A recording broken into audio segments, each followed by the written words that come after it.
তার নাম হলো ইলমুদ্দিন। পাকিস্তান লাহোরের মধ্যে বাড়ি।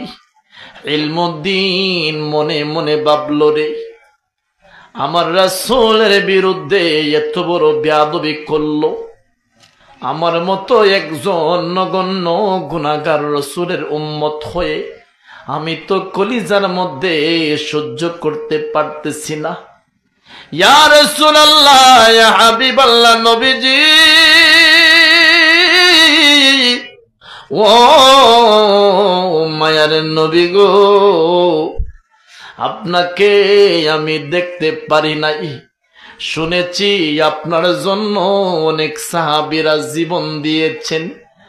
যদি কোনো নাস্তিকেরা, বেঈমানেরা, কাফেরেরা আপনার বিরুদ্ধে কোনো গোত্রের সমালোচনা করেছে, আর যদি এখন কোনো একজন সাহাবী শুনতে পারলেন, শুনতে দেরি হয়, সাহাবী স্ত্রীরে ডাক দিয়া বলতেন, রে বিবি তরবারিটা দাও, আমি শুনলাম রে আমার মায়ার নবীর বিরুদ্ধে নাকি সমালোচনা করেছে, আমার রাসূলের শান ও মান নিয়ে নাকি কটাক্ষ করেছে। বিবি রে, ওই বেয়াদব রে আমি দুনিয়া থেকে বিদায় করে দিব। রে বিবি তরবারিটা দাও আর আমাকে চিরতরের জন্য বিদায় দিয়ে দাও। যদি বাঁচি তোমার সামনে দেখা হবে, আর যদি আমি মারা যাই কিয়ামতের ময়দানে দেখা হবে রে বিবি। তারপরে ও রাসূলের দুশমন রে জমিনে বাস্তবায়ন করতে দিব না। ইয়া রাসূলুল্লাহ, ইয়া হাবিবাল্লাহ, নবীজি, ও মায়ার নবী গো, আমার বাড়ি পাকিস্তান লাহোরের মধ্যে।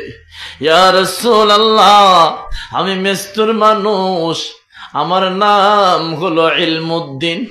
যুবক একটা মানুষ, দুনিয়ার পেশ ঝামেলা, তেমন রাজনীতিও বুঝে না, সহজ সরল মানুষ। তার ভিতরে রাসূলের মহব্বত ভরপুর ছিল। সুবহানাল্লাহ। যুবক হাতের মধ্যে একটা তলোয়ার নিয়া প্রায় কোমরের মধ্যে ঢুকাইলো, ঢুকাইয়া ভাবতেছে, আল্লাহ তোমার নামে আমি পাকিস্তান লাহোর থেকে রওনা হয়ে গেলাম। হিন্দুস্তানে ঢুকার পরে রে হিন্দুস্তানে আইসা দেখতেছে এই জয়ফল নামক বেয়াদব রঙ্গিলা রাসূলের বই যে লেখলো, ওই ব্যক্তিটা স্বাধীনভাবে ঘোরাফেরা করতেছে। এই সময় ইলমুদ্দিন হাতের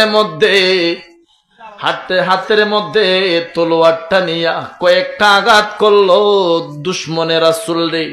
রঙ্গিলা রাসূলের বই লেখে করে আঘাত করতে করতে দুশমনে রাসূল রে জমিন থেকে বিদায় করে দিল। আলহামদুলিল্লাহ।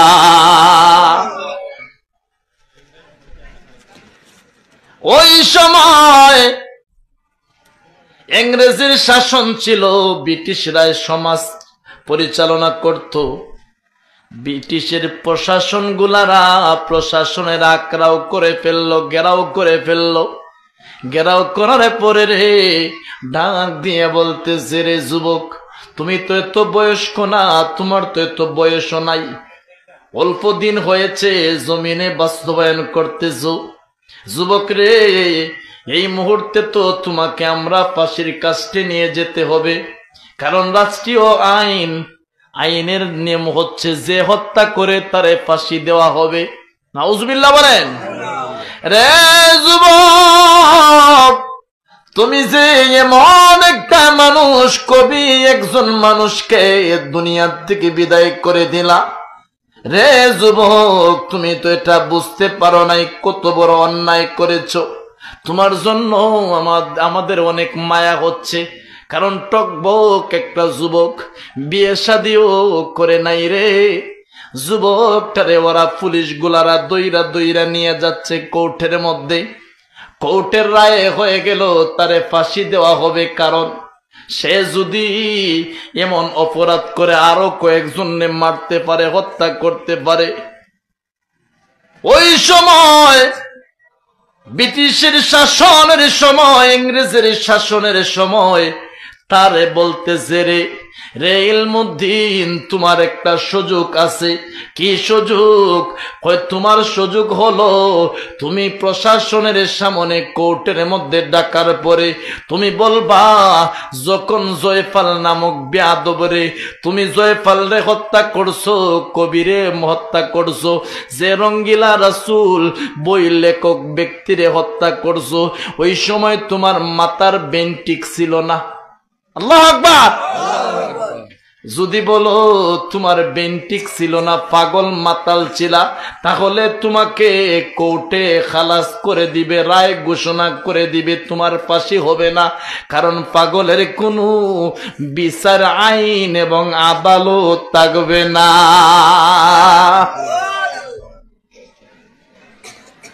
ইলমুদ্দিন একটা ডাক দিয়ে কয়, রে পুলিশের লোকেরা, আমাকে বলতেছ আমি ওই ব্যক্তিরে যদি বলি মাথা ঠিক ছিল না, মাতাল ছিলাম, হত্যা করছি, তাহলে আমি দুনিয়ার জগতে বাঁচতে পারবো। কিন্তু আমি তো কিয়ামতের ময়দানে, হাসরের ময়দানে আমার রাসূল শাফায়াত করার জন্য উম্মত খুঁজতে থাকবেন। আশেক উম্মত যারা হবে রে, তাদেরকে আমার রাসূল দইরা দইরা শাফায়াত করবেন, হাতে দইরা দইরা জান্নাতে নিয়ে যাবে। রে পুলিশের লোকেরা, আমি যদি মিথ্যা কথা জবান দিয়ে বের করতে থাকি রে, আমার রাসূল বলবেন সুহকাল লিমান গায়রা, রে ইলমুদ্দিন, তোরে আমি চিনি না, তুই কেন আমার কাছে আসছস? তুই তো এই দুনিয়ার জগতে মিথ্যাবাদী হয়েছস। কারণ মিথ্যাবাদী সঙ্গে আমার রাসূল বলেন, ইদা কাযাবু আব্দুন মাইলান মালাইকা, যদি কোনো আল্লাহর বান্দা মিথ্যাবাদী হয়, তার কাছ থেকে আল্লাহর রহমতের ফেরেশতারা 1 মাইল দূরে যায়। নাউযুবিল্লাহ। দুরূদ শরীফ আল্লাহুম্মা। বুঝলাম না, সাওয়া দে না, পানিও দে না।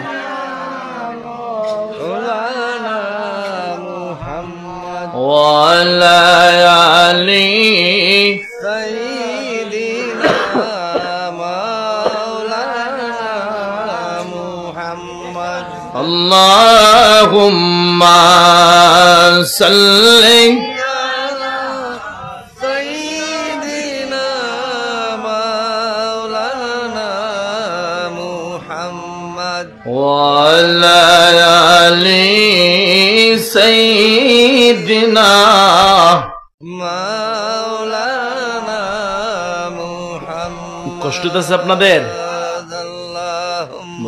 কষ্ট হচ্ছে আপনাদের? বাদ দিয়ে আলোচনা, আলোচনা বাদ দিয়ে দিমু। কে কে সান না দেখি তো।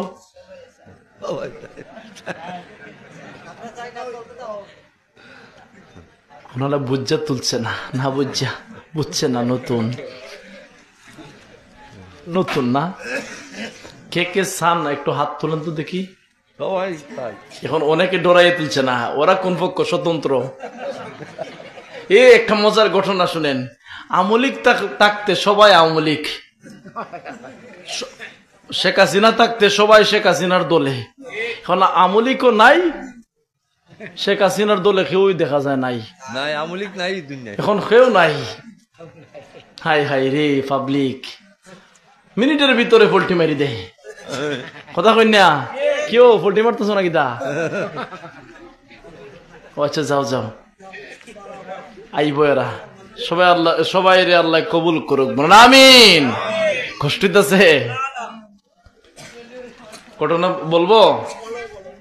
কারণ বর্তমান জগৎ তো বুঝেন না, আল্লাহ আমরা সাহায্য করুক, বলেন আমিন। কারণ কোনো দল নিয়ে বাড়াবাড়ি করতেছি না, কারণ আমরা যে পোল্টি মারি এটার বলতেছি আর কি। আমরা কোন জাতি বাঙালি এমন আমরা